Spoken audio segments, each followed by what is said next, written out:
አሰላሙ አለይኩም ወራህመቱላሂ ወበረካቱ። ድና የተከበራችሁ የፍቅር ጎጆ ቤተሰቦች እንዴት አደራችሁ? እንዴት ዋላችሁ? ሁላችሁንም እንደ ሰዓት አቆጣጠራችሁ ሰላም ብያለሁ። እንዲሁም ክርስቲያን ወገኖቼ ሰላም ብያለሁ። ዛሬ ይዤላችሁ የመጣሁት ትርሲት ድራማ ክፍል 4 ነው። እነሆ እንድትከታተሉ በአክብሮት ጋበዝኳችሁ። ለዚህ ቻናል አዲስ ከሆናችሁ ሰብስክራይብ አድርጉ፣ ነባሮች ደግሞ ላይክ ሼር አድርጉ። ወዳችሁና ፈቅዳችሁ ስለምትከታተሉ ከልብ አመሰግናለሁ።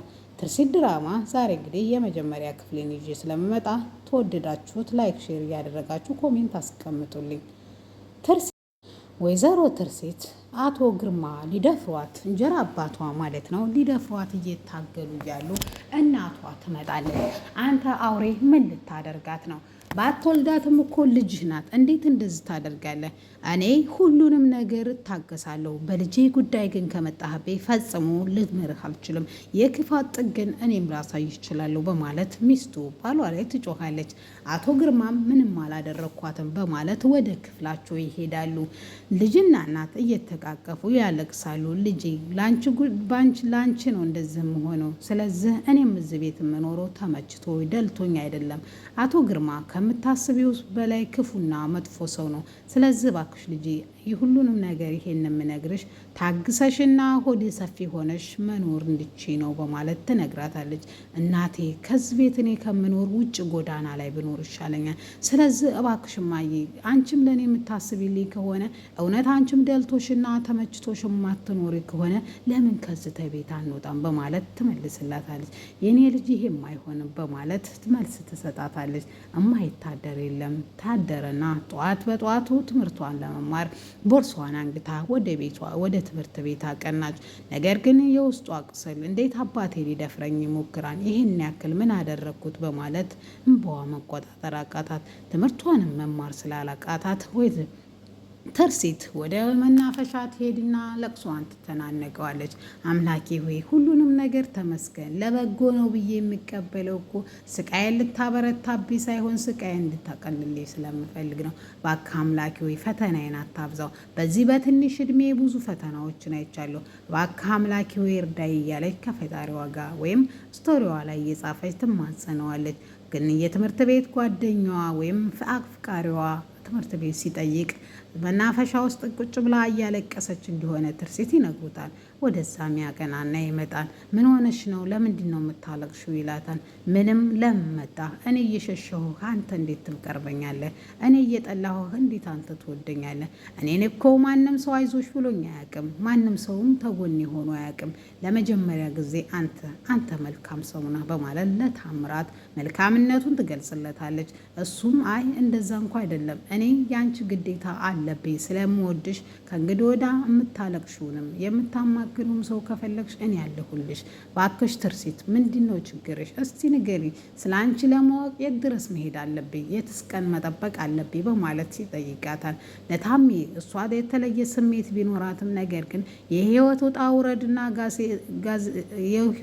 ውረድና ምንም ፋታ ስላልሰጣት ስለ ታሜ ልታስብ አልቻለችም። ወደ መናፈሻም ወይም ወደ ሌላ ቦታም እንሄድ፣ ከዚህ በቃ ትምህርቱን መማር ካቃተሽ ለምን ሌላ ቦታ እንሄድም በማለት ዘወትር ቁጭ ብላ ስቶሪ ወይም የህይወቷን ውጣ ውረድ ቁልቁለትና ሽቅቡን የምጽፍበት ቦታ ትወስደዋለች። ነገር ግን እየሄዱ እያሉ አስፓልት ላይ ፈገግ አስብሏት ነበረ። እየሳቀች ታላቅ እህቷ ታያታለች። እንዴት እሷ ከወንድ ጋር ትገሻለጣለች? እኔ የት ነኝ? እኔማ በህይወት እያለሁ የህይወትን ስኬት አታይም በማለት ትናገራለች። እሱም ምንም በማለትም ዝም ብሎ አይዞሽ በማለት ሁሉንም ነገር እያበረታታት ነበረ።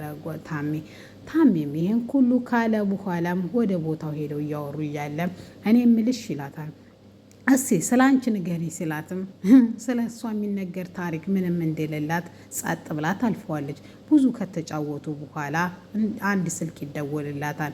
እህቷ ነበረች የደወለችላት። እህቷ ቤት ስትገባ በጣም ተናዳ ነበረ። እናትና አባትም ቁጭ ብለው ምን ሆነሻል ልጄ ቢሏትም እኔ ይሄንን ነበር የፈራሁት። መንገድ ለመንገድ ከማንም ወንድ ጋር ትገሻለጣለች ትርሲት። እኔ እንዴት እንደዚህ ታደርጋለች?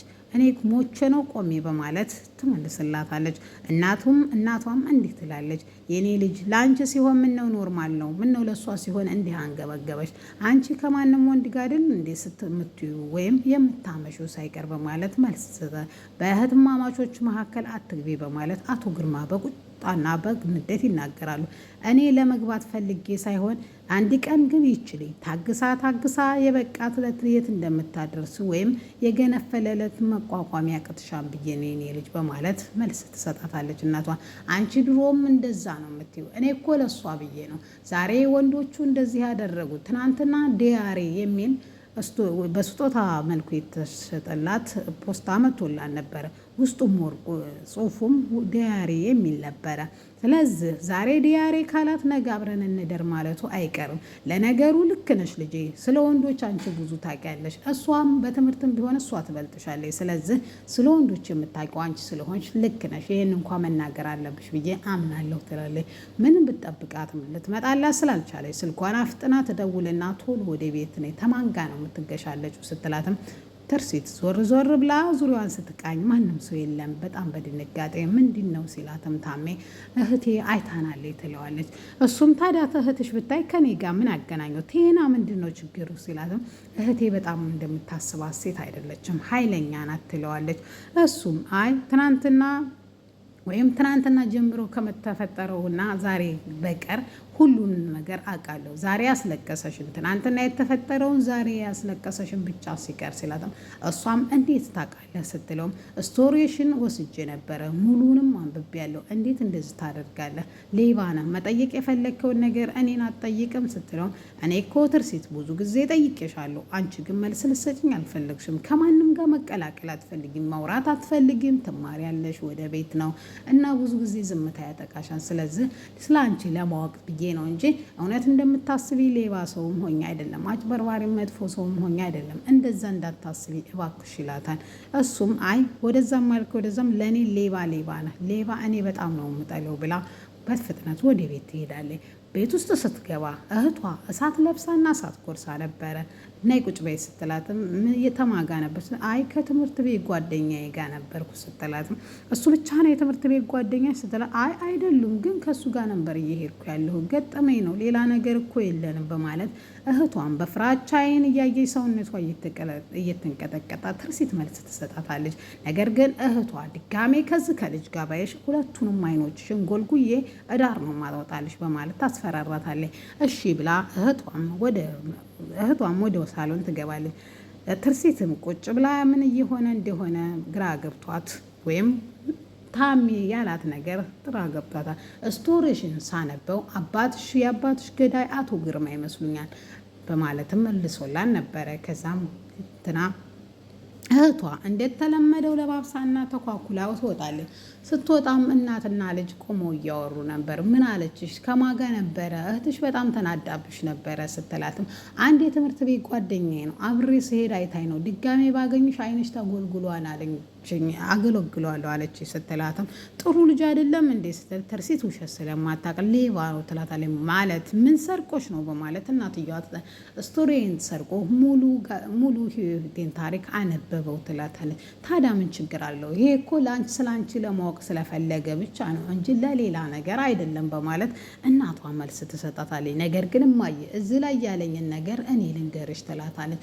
እሷ ምንድን ነው ያለች ስትላትም በአነበብኩሽ ወይም በተረዳሁት መልኩ የአባትሽ ገዳይ አቶ ግርማ ናቸው በማለት መልስ ሰጠች ትላት። እሷም ትደነግጥና የአባትሽ ሞት ጥያቄ ሆኖብኝ መልስ ያጣሁለት ነው። ስለዚህ ይህን ልጅ ድጋሚ አግኝተሽው ልታዋሪውና የሚያውቀው ነገር ካለ ልጠይቂው ይገባን በማለት ትጠይቃታለች። እሷም እህቴ ድጋሚ ካገኘሁት አይኔን እንደምታወጣው ነግራኛለች። እሷን ዝም በያ ሳታይሽ ማግኘት ትችያለሽ በማለት ትነግራታለች። እሺ በቃ እማዬ ግን አንቺ የምታውቂው ነገር አለ ስትላትም እኔ ጥርጣሬ እንጂ የማውቀው ነገር የለም በማለት መልስ ትሰጣታለች።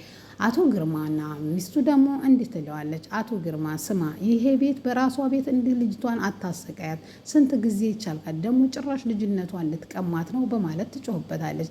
ምክንያቱም ይሄ የአባቷ ቤት ነው፣ የአባቷ ቤት እንደሆነ አውቃለሁ። ስለዚህ ቤቱ በስምሽ ከሆነ ለእኔ ቤቱን በስም ያርግልኝና ከዚህ ከቤት ውጪ፣ እኔም አንቺም ልጅቷም እረፍት ታገኛለች ሲላትም ይሄ ፈጽሞ የማይሆን ነው፣ ምክንያቱም አባቷ ከመሞቱ በፊት በስሟ ዙሮላታል ሲላትም በጣም ይናደዳል። ማታ ትርሴት ስትመለስ አባቷ እንዲህ ይላታል፣ ይሄ ሁሉም ማደርገው አንቺን ፈልጌ ነው። ስለዚህ ገላግሌ ታህትሽም ጋር ሰላም እንድትፈጥሩ አረጋለሁ። አንቺ አንድ ቀን ከኔ ጋር እደሪና ሁሉም ነገር ይስተካከላል። ይሄን ከማደርግ ሞቴን እመርጣለሁ ትላለች ትርሲትም። ትርሲት እንደዚህ በማለቷ በጣም አፍራለች። ምክንያቱም አባቴ ነው የምትለው የእሷን ገላ ሲመኘው በጣም ነው ያዘነችው። እግሩ ስር ተደፍታ ይሄን እንዳያረግ ትለምነዋለች። ይሄን ነገር እንድታስብበትና ለቤቱ ሰላም የምታስብ ከሆነ ይሄን ካላደረገች በዚህ ሳምንት ውስጥ እንደሚሆን ነግሯት ጥሏት ይሄዳል። ትርሲት ግራ ገብቷት እያለቀሰች ነው። እናቷን በዚህ በኩል እውነት አቶ ግርማ ባሌን ገሎታን በማለት ጥሎን ሄዱ። እሱ ከመሬት ላይ ባነሳንና ባገባሁት ምንድን ነው እሱ አይደል እንደ ጥሎን ሄደው በማለት ትቆጭታለች። ዛሬ ይዤላችሁ የመጣሁት ይህን ይመስል ነበረ። ከወደዳችሁ